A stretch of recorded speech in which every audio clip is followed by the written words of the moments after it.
Hey all, here OS Reviews. Today we're taking a closer look at the IP10E. These are TWS true wireless buds, which are some of the cheapest that you'll find, selling for 25 bucks, that features Qualcomm's apt-X codec. More specifically, it has a Qualcomm 3020 chipset, which you'll typically find on more expensive models. Otherwise, has kind of an interesting design that they claim is inspired actually by a lipstick case, so it has very small dimensions. In terms of the battery endurance, for something that's relatively small, it also claims to last for up to 7 hours on a single charge for the buds, and then the battery case combined will get you up to 24 hours, which is also pretty decent. Of course, uses Bluetooth 5.0, IPX5 waterproof rating, so you can use them when going to the gym or when it's raining outside, and they should still survive. Otherwise, the packaging is very simple since they have to cut costs somewhere, but inside the cardboard box we have just the buds themselves, which we'll take a closer look at later on. It is very small, and other package contents include spare silicone tips to get a more custom fit. It has a red accent on it and does charge using USB Type-C. So taking a closer look at the design, the battery case is made out of a plastic material but feels pretty solid in terms of the weight, and the door here is magnetic, which opens and closes with a satisfying click for the hinge. We have some specs printed on the rear, and we have the Type-C port charging on the back with the LED status light, and that is it. And there's also backlights on the buds themselves that will glow to tell you their status. Overall, the design is pretty attractive, I have to say, for really super budget priced buds that are just a fraction of the price of what you'd pay for options like the AirPods, for instance. Speaking of, here's a difference there in terms of the size, and overall I would say these are very comparable. They're both very small, easy to put into pockets. Also next to something like Redmi AirDots, which are another budget option.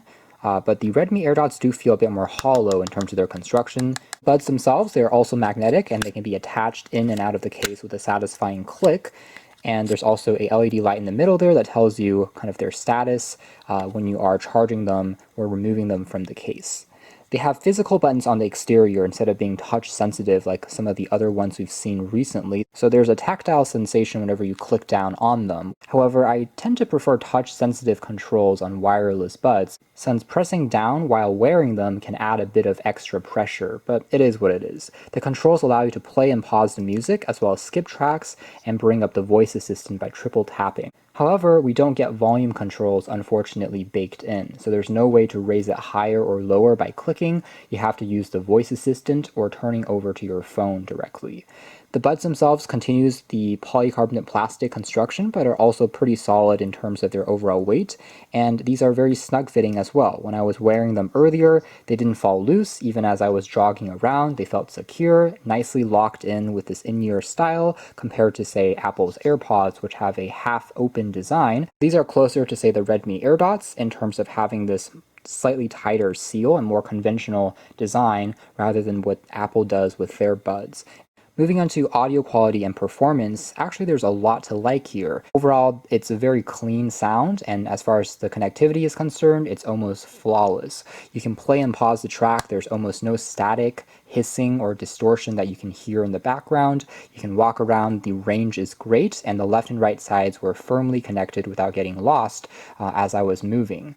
It still felt enjoyable for watching back movies, for instance, thanks to the apt-X support.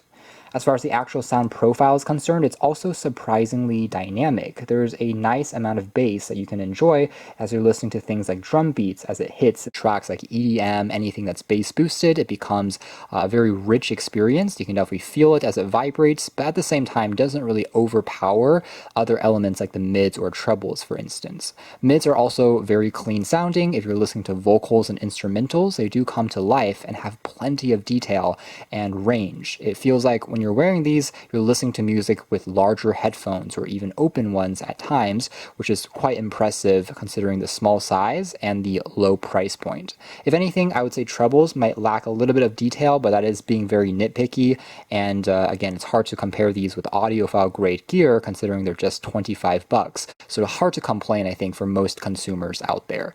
Definitely prefer the sound on these compared to the Redmi AirDots, which in contrast have slightly less bass and also more noise and distortion like a hiss sometimes that you can hear. These are a lot more quiet, again supporting apt-X versus the Redmi AirDots and most other TWS buds for that case that sell for 30 bucks typically don't support aptX, will only give you SBC and AAC. So this is making a bit of a difference. So that's more or less it as far as our hands-on review of the IP010-E TWS wireless buds, kind of a generic name. In fact, I believe these are just made in a Shenzhen-based factory and perhaps even licensed and sold by other brands that may put their name on top of it, but it's one of these newer crops of products that have been improved in terms of the quality of the construction, as well as giving us a better chipset for the connectivity that is making the audio quality actually quite good for a really low cost. You don't want to spend too much on decent sounding pocketable wireless buds. These might be worth a closer look. Thanks for watching here at OS Reviews. That's been our hands-on look at the IP010-E true wireless buds.